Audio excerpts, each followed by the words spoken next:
go. Hello guys! For this video guys, meron na akong i-share guys sa mga content creator din guys kung nakaalam na siya. Itong video na to guys dahil na noong una guys na-reach yung 100k plays ko siya, tapos sunod yung 5k plays, na-reach yung 10k plays, tapos tinignan ko sa ano niya guys, naka-issue siya. There is issue limiting the performance of your post. Oh my God. Wala siyang income guys. Kung tinignan ko yung sa setting ng content monetization, yung nakalagay guys, there might not be enough data on your content yet. Check back again later. Hindi ko nga alam guys dahil naka-issue siya. Wala rin siyang income.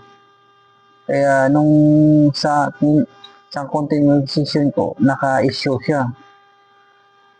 Kaya dinilit ko na yun guys. Sayang yung views. Malaki na sana yung views. Dinilit ko na lang. Kaysa maka-issue pa.